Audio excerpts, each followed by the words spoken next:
Salam bela rasa. Nyanyian yang sungguh sama seperti kita berdoa berulang-ulang kali. Kue bono katat bis seorang adalah sebuah nyanyian yang saya tulis 20 tahun yang lewat. Lagu ini ada hal yang spesialnya itu. Saya pada saat itu minta tolong sahabat saya, Pak Rudi Risnawan, untuk memberikan judulnya. Judulnya Indahnya Kasih. Terima kasih sahabat Pak Rudi Risnawan. Beliau pada saat itu ada terkait dengan acara di gedung DPRD Banjarbaru, dan lagu itu pertama kali saya nyanyikan yang diberi judul Indahnya Kasih.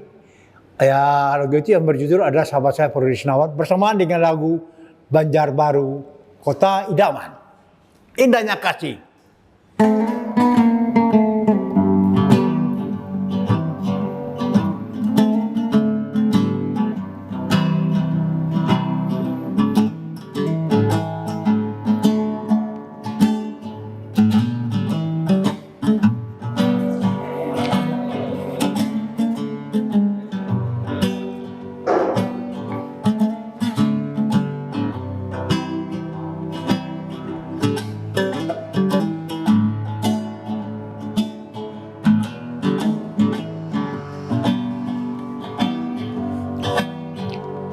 Ketika kita meninggalkan keangkuhan,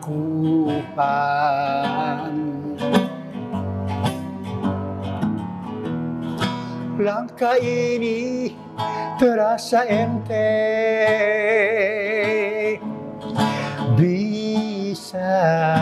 bisa menyapa orang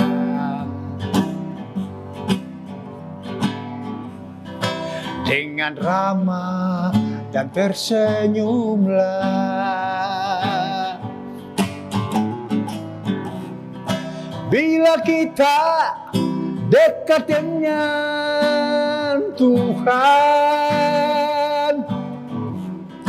jalan hidup pasti tenang.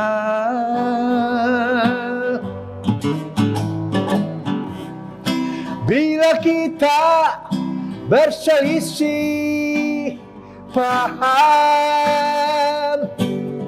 jangan simpan amarahnya hingga matahari terbenam.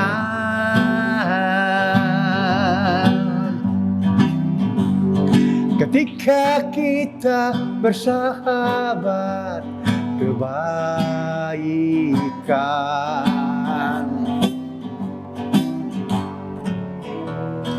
jiwa ini tentram dan damai, bisa mengasihi sesama.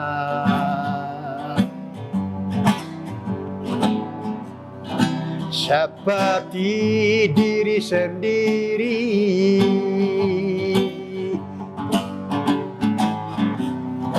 Bila kita dekat dengan Tuhan, jalan hidup pasti tenang.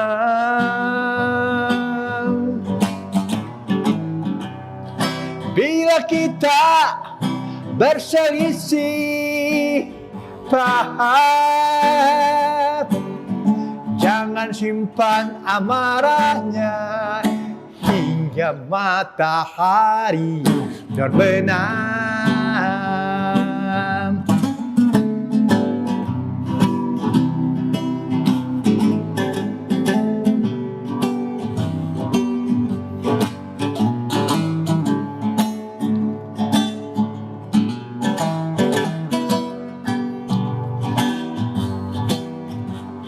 Ketika kita meninggalkan keangkuhan,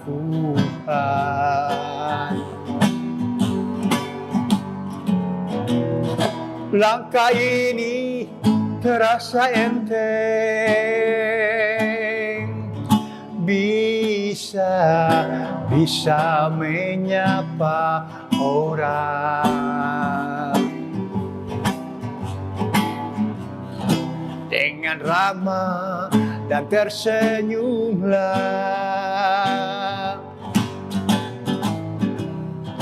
Bila kita dekat dengan Tuhan, jalan hidup pasti tenang.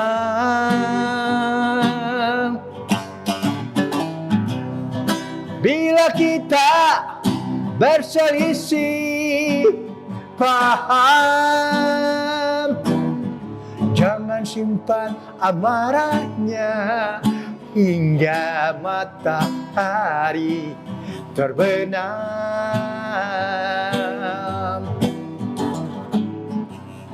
Hingga matahari terbenam.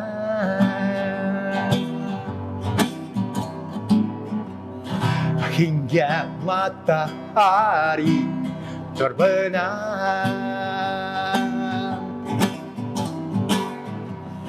Hingga matahari terbenam.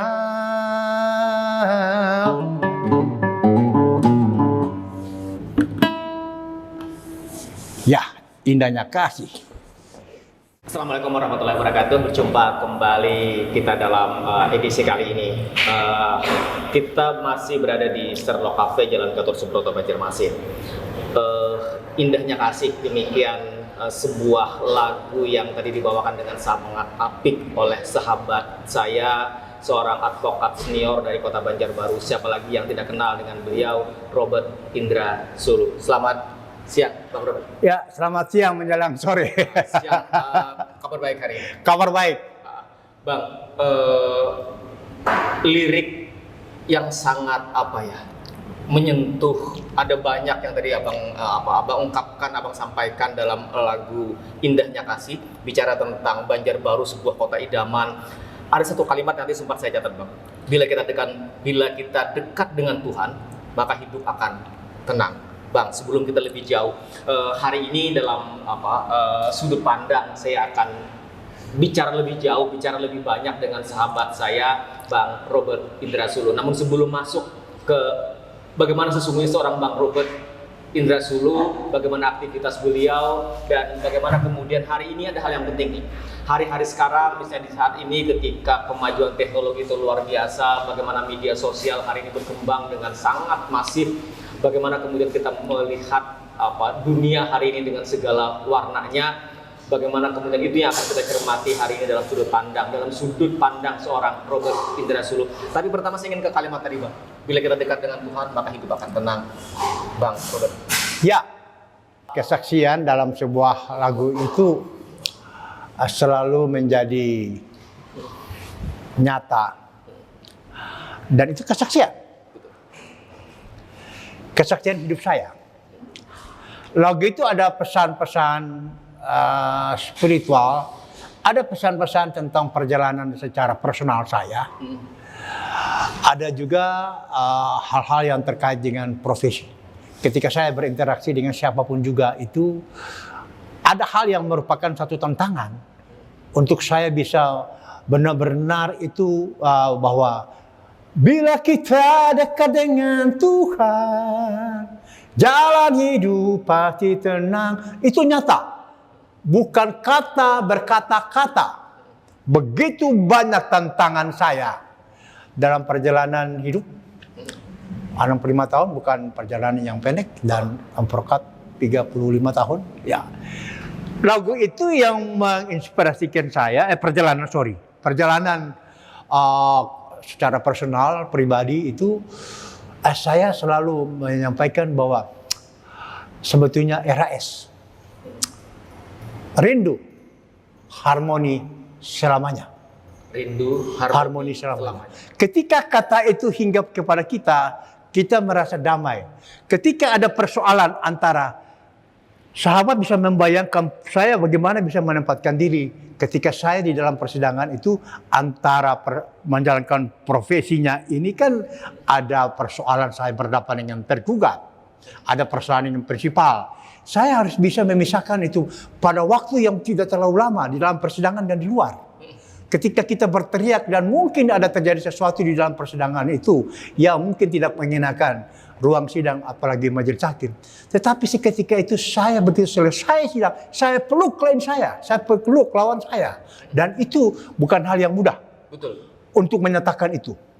Kira-kira itulah yang saya katakan bahwa kita ketika hidup itu kita bersama dengan Tuhan, kita merasa tenang dan damai. Bang, merubah posisi tadi. Ketika awal berhadapan, kemudian berdampingan bersamaan. Ini kan irisannya sangat kecil kan, Bang? Untuk bagaimana seorang Robert bisa menghadapi situasi semacam itu. Karena tadi kata Bang Robert kan, ini bukan sekedar sebuah rangkaian kata, bukan sekedar sebuah frase kan, tetapi ada makna yang kemudian seorang Robert dapatkan dari pengalaman hidup yang panjang dan juga pengalaman sebagai seorang dalam profesi sebagai seorang advokat kan, Bang Robert. Ya, saya menyampaikan kepada pemirsa, ketika lagu itu mendapat penghormatan dari sahabat saya, saya pada waktu itu lagu sudah jadi, saya bilang sama sahabat saya, Pak Rudi, tolong Resnawan. Waktu itu jadi wali kota untuk yang terakhir, sebagai penghormatan, karena dia itu hadirlah lagu Banjarbaru Kota Idaman itu karena Rudi Resnawan, ada peranannya. Ketika lagu itu muncul lagu Indahnya Kasih, saya minta tolong. Sahabatku, Banjarbaru Kota Idaman itu menurut saya itu adalah sebuah cahaya. Tapi saya tidak menceritakan di sini, pada sesi lain saya akan menceritakan itu, lahirnya lagu Banjarbaru Kota Idaman. Tapi yang terpenting adalah lagu itu adalah nyanyian yang sungguh bagi saya, itu adalah yang disebutkan yang kue bono kata bis orang. Saya kutipkan, jadikanlah Banjarbaru kota metropolitan. Itu 24 tahun saya menyanyikan lagu itu dan sekarang menjadi nyata.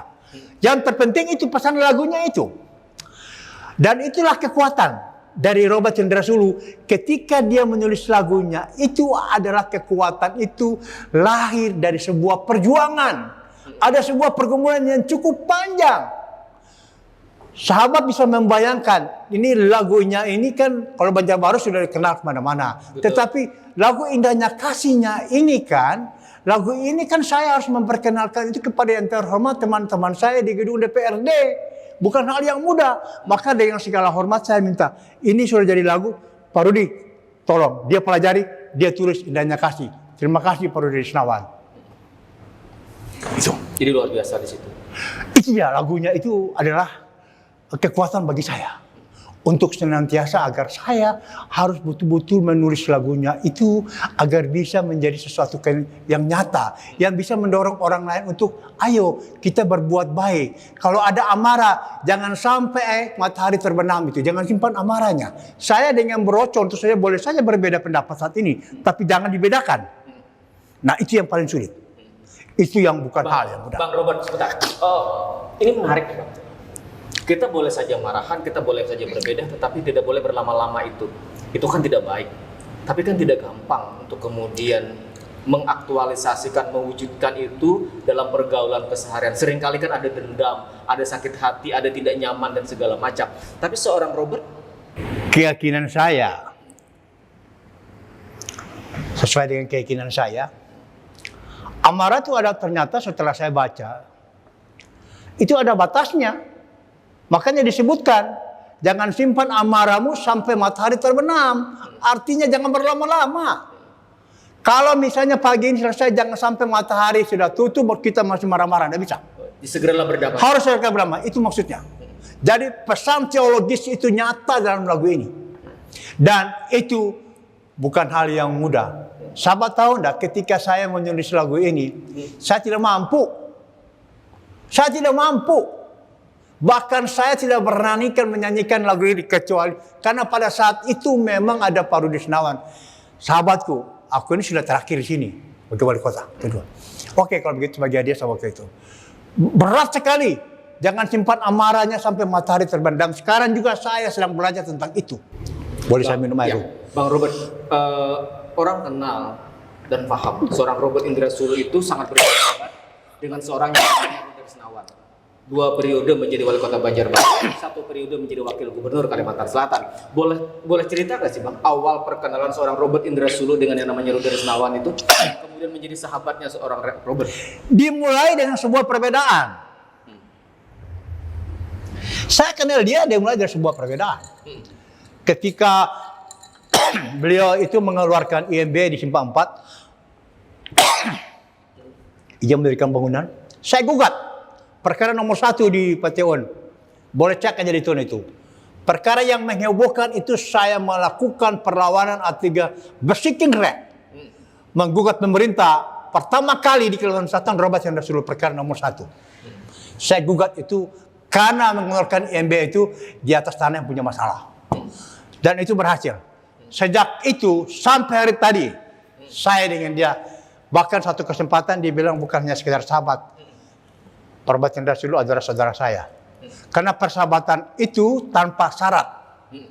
Tanpa syarat. Bukan karena kepentingan. Tidak ada kepentingan apa-apa. Bukan seorang Robert ingin dekat dengan Oh, tidak ada sama sekali. Saya pernah menjadi 2 tahun itu konsultan hukum di pemerintah kota Banjarbaru pada waktu kepemimpinan dia.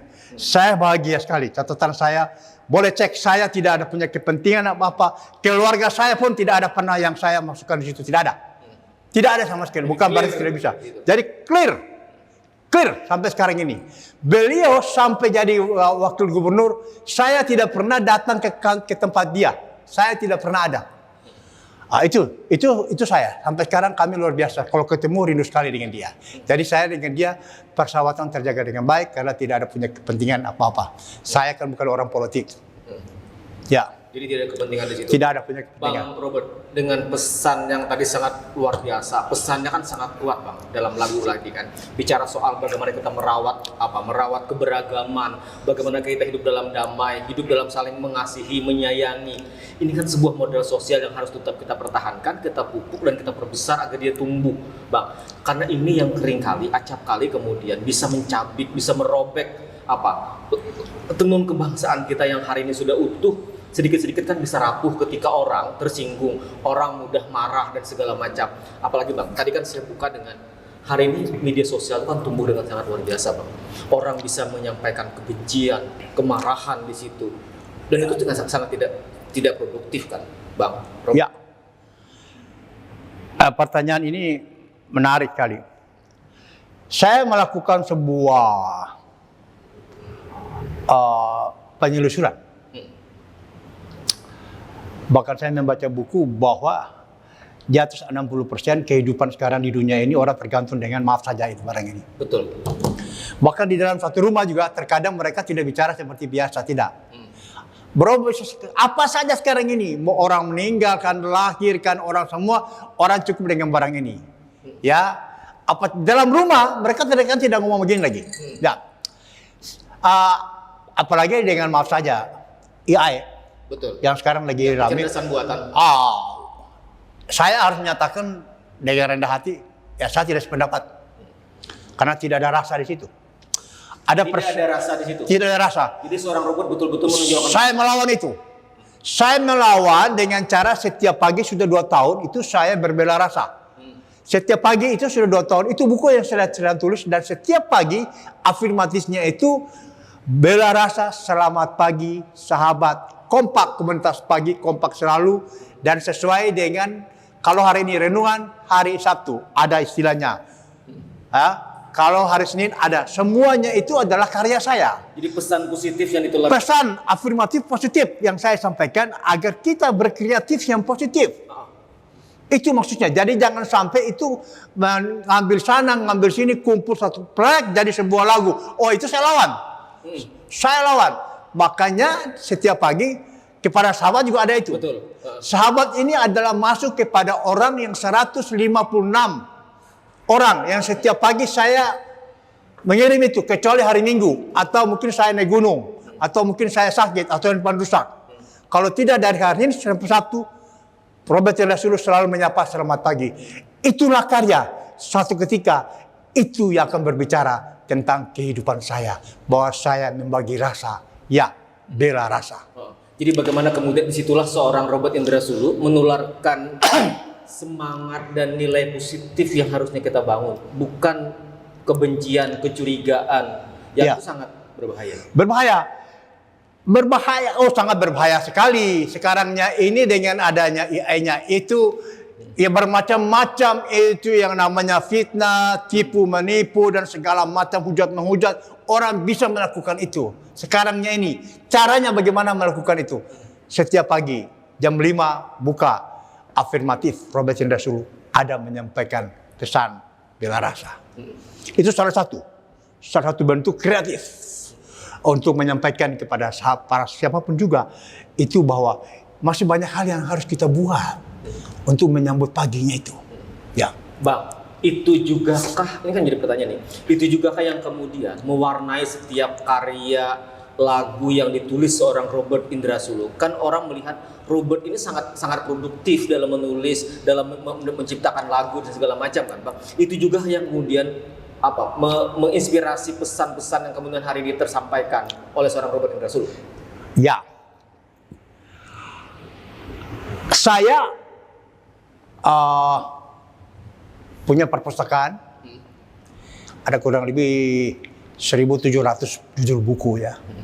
Yang mana setiap bulan paling kurang itu 1000-an halaman saya harus baca dari berbagai disiplin ilmu pengetahuan, bahwa ada sesuatu yang menariknya itu yang saya menyampaikan di sini, tolong dikoreksi.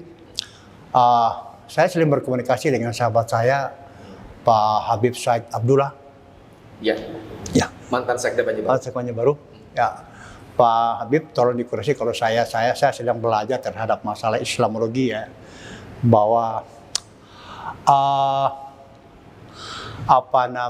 Al-Ghazali dia menyebutkan itu ada menggolongkan dua energi yang kuat yang harus kita miliki. Itu adalah energinya untuk menghendaki sesuatu atau mengenyampingkan.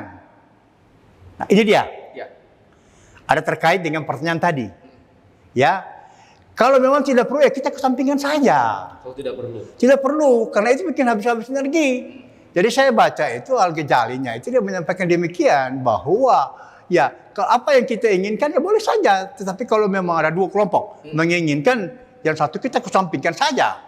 Mohon maaf Pak Habib ya kalau saya menyampaikan itu salah, tetapi saya mencoba untuk menjawab tadi. Ada sebuah buku yang saya baca itu ya, para sahabat itu salah satu Al-Ghazali dia menyebutkan itu tadi bahwa di tengah-tengah memang sangat rentan sekali masalah eranya ini, sangat rentan sekali. Dan ini dia menghajarnya bukan hanya kita, bukan hanya persoalan rasa saja, tapi ada persoalan-persoalan lain, anak-anak kecil dan seterusnya, banyak sekali persoalan yang perlu. Saya bukan seolah riset, bukan, tetapi menurut pandangan saya pemerintah sudah ada saatnya itu membatasi. Jadi benar. Membatasi seseorang itu jangan sampai 5 sampai 6 dia punya nomor HP 3-4 orang. Ya dibatasi, tetapinya itu sosialisasi penting. Itu maksudnya begini, agar orang tidak terjebak saja dengan hal-hal yang sifatnya tidak produktif. Betul. Itu ya. Jadi ya. Itu harus dilakukan. Harus dilakukan. Dengan bijak. Ya betul, Bang, setuju. Karena memang seringkali ya, kita kan berharap media sosial itu menjadi media perekat, menjadi mendekatkan kita yang jauh kan.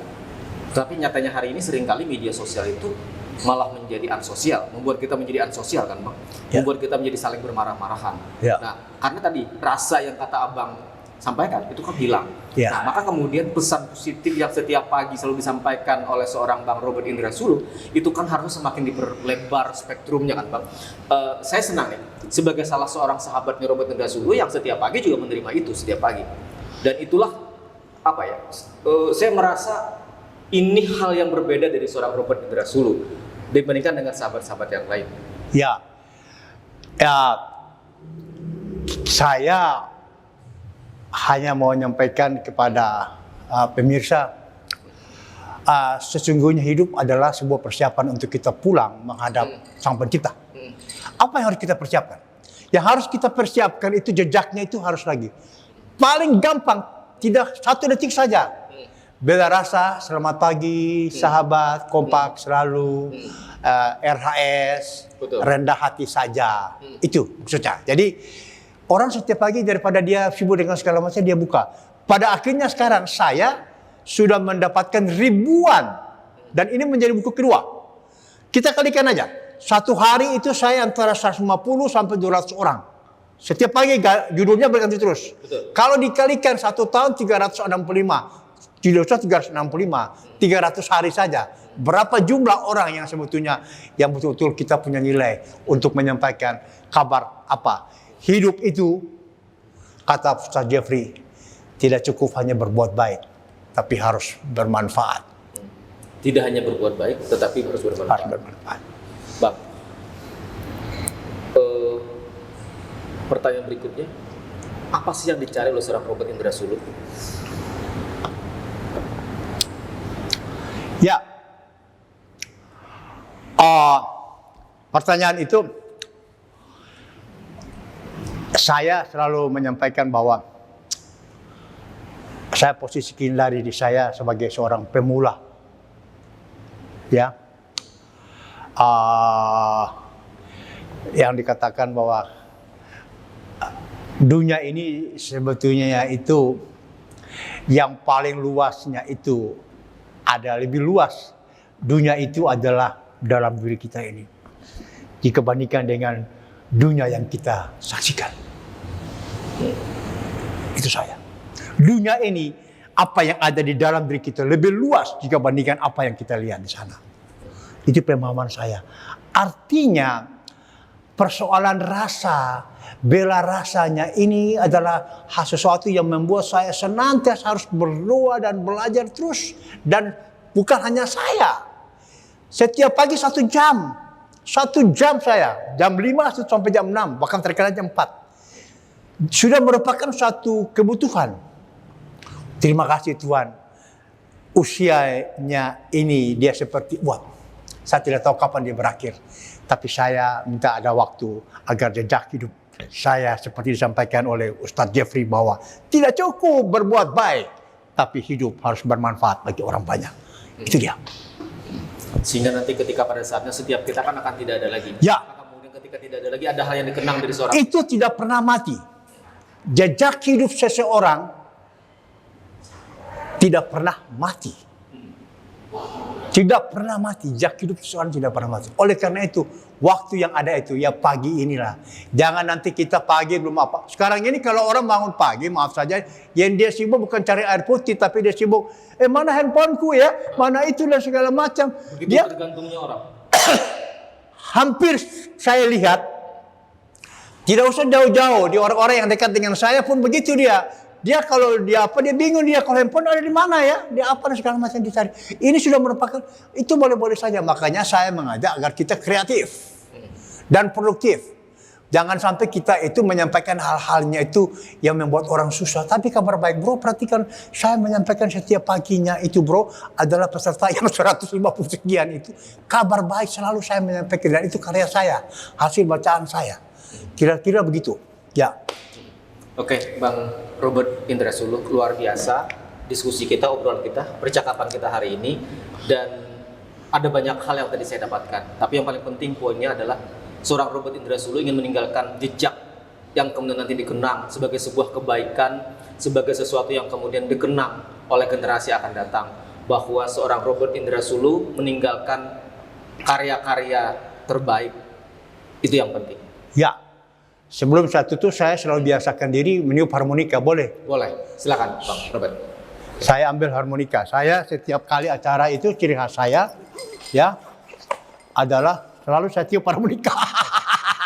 Inilah harmoni. Ya. RHS rindu. Harmoni selamanya. Ya. Ini setiap ada kesempatan di pengadilan pun, kalau sambil menunggu dimanapun juga, dan ini alat musik yang teramat sulit bagi saya. Ini diatonik, satu lubang saja. Dulu kalau saya kemana-mana saya sibuk bawa gitar untuk menciptakan lagu. Tetapi kalau sekarang saya cukup bawa harmonika saja, saya bisa membuat lagu ya, membuat lagu. Jadi saya sebelum saya tinggalkan tempat ini, ya tutup. Saya menyampaikan bahwa ada sebuah instrumen yang menunjukkan bahwa saya sehat itu karena ada harmonika. Ya.